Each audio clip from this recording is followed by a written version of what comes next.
John Duggan, good morning to you. Hello, Owen and Mortrassi, good morning. Morning. I'm excited for this. I'm excited for the next 3 days of golf. Why wouldn't you be excited? I was already excited, but sometimes you can get a damp squib on day one. You can get a couple of nobodies. Not a Pebble Beach. Does it generally bring out the best in the field? Well, look at the past champions of Pebble Beach. Jack Nicklaus, Tom Watson, Tiger Woods, Graham McDowell is no mug. So it brings out quality. Because it's going to be 3 days of the best going up against one another. We're going to have a high-profile winner. We'll start with Rory McIlroy from yesterday's performance. He kind of said immediately himself afterwards that the course is going to get a lot harder over the next couple of days. Did yesterday's conditions suit him perfectly? They did, and they also were in line with his form that he was showing. He started on the 10th and had a bogey. But after that, it was very good. 4 birdies in his remaining 17 holes, and hit the ball well. Just a solid round of golf. Nothing spectacular, but just solid. And it's his first round in the 60s since 2015 at a US Open. And I can see him contending over the weekend. He's happy with his game. He's happy where he's at. The only thing we're going to see is he able to kind of like break out now from the rest of the group? What do you think? I think it'll be tough. I think it'll be tough for anybody. Like I think the field is very deep and the quality is very good.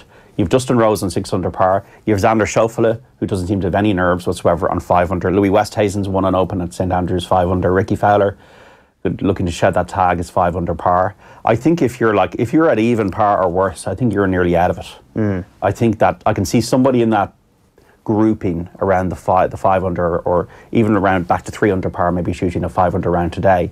Like, it's going to be hard for people to catch up. Shane Lowry's tournament is over. He's 4 over par. G-Mac is still in it on 2 under. But if you're Phil Mickelson or if you're Jordan Spieth, I think you're struggling. What happened to Lowry yesterday?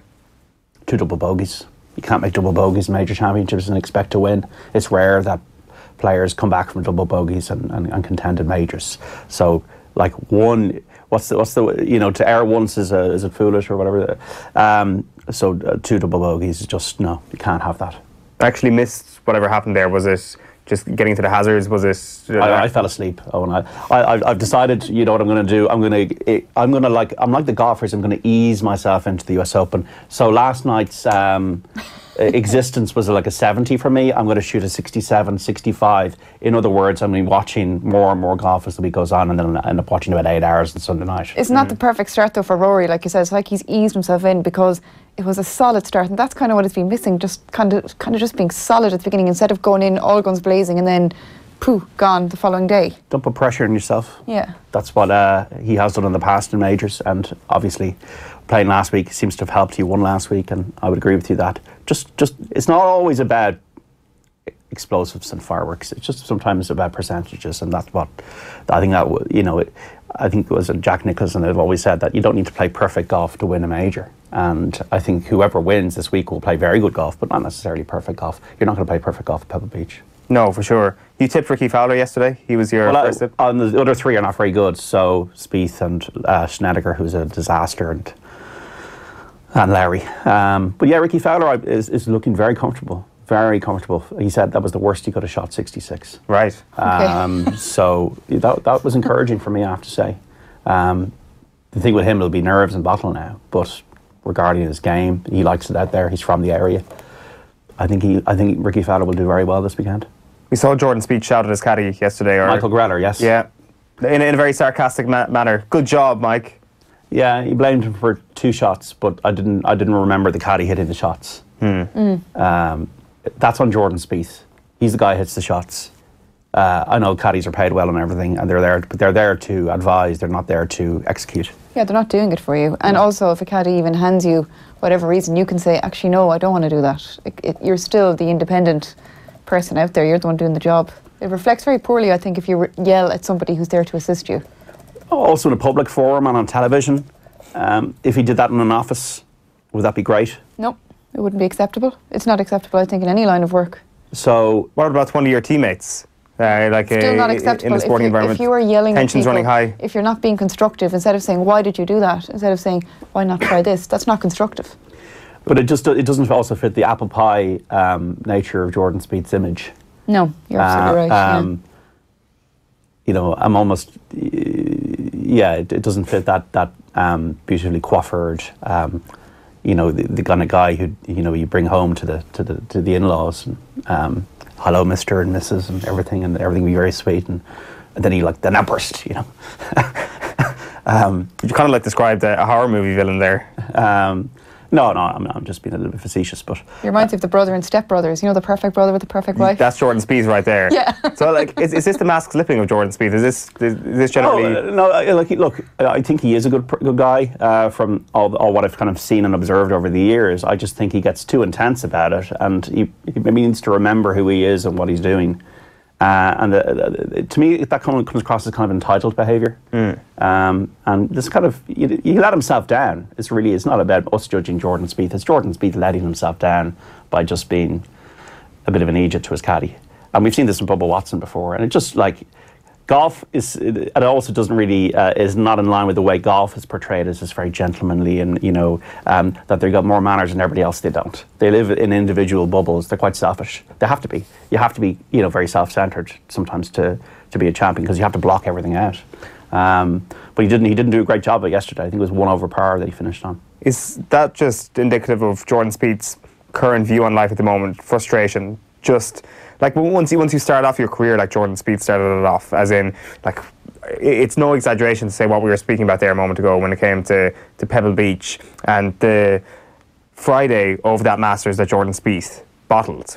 That Friday we were talking about him in, not on the same level as Tiger at Pebble Beach, but talking about him in the ilk of absolutely killing a field in terms of this guy is not a future. Everybody, it's going to be Jordan Spieth versus the field, and this is the way it is. And from that position, I'm not saying the bottle job was that because he came back and he's won majors after that, but I wonder, is he kind of looking around thinking to himself, what has happened to me to a certain extent? Like, he's still contending, but what has happened to the guy who was supposed to be what Brooks Koepka has done over the last couple of years? Well, I think he's a grittier competitor than anybody else, and I've said that, and I think he's got the X factor, and so he still does have the X factor, whatever happened yesterday. Because he's able to do magical things and get the ball into the hole that others can't. That is the plus side of that you're an extremely gritty competitor. Then the negative side of that is when that is not happening, you're going to get more frustrated than everybody else. That's the way I view it. So I think it's just part of the way he's wired. It's like,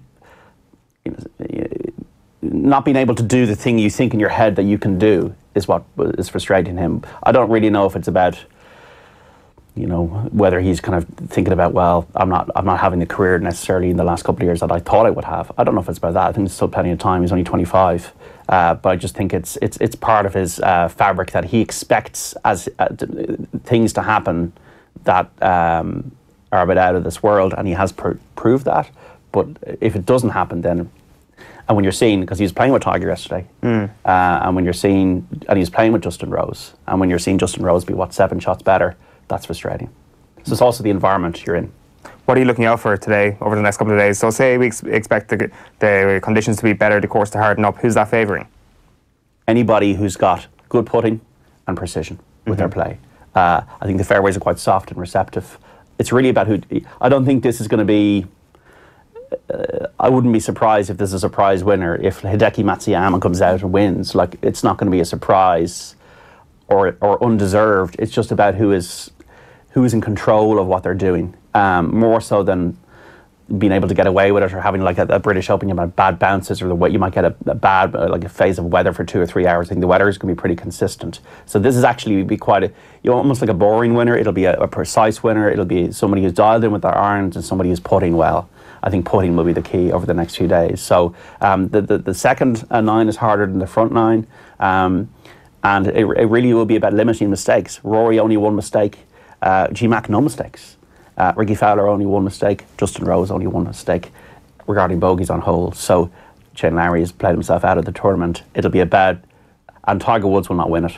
I read the transcript of his interview. He said his irons were not dialed in, and he said it was a grind and a slog. That suggests to me he's not playing enough golf, I don't think. And if he's finding it a grind, his game is not 100% there to be at the margins where you need to win a major championship, whereas other players are, like Louis Westhuizen, for example, has been second. He's done the second slam. He's been second in all 4 majors. And obviously he's won the Open, that was 9 years ago at St Andrews. He could go out and win it. And just because he's not a star marquee name doesn't mean he hasn't played great golf and he is a deserved winner, whoever the winner will be. So I'd expect maybe 10 to 12 under par to be the winning score. But it's going to be really exciting because I think what'll happen is either the front runners, they won't do anything, and then the pack will come and kind of get condensed, or somebody in the 5 or 4 or 3 will make a move and get to 10, and then you could have it into a situation where you've got maybe 2 to 3 people in contention. So can't wait, but it's just great television. And the great thing about it is we don't know what's going to happen, and that's why we're going to be glued to it over the next few days. If you had your money back and JD's tips goes for the last 3 days, who are you tipping right now? Is it Justin Rose? Is it as simple as that? Ricky Fowler. Ricky Fowler, you're sticking with your. Yeah, you got to stick with. You need, even if you have a bad week, you got to stick with your. You got to believe in yourself. Whether it's tipping, whether it's playing golf, whether it's being Owen Sheen, whether it's being Maura Tracy, you've got to believe. I've got many personalities. Well, it's like back to the Jordan Spieth conversation. You have many facets to us, Owen.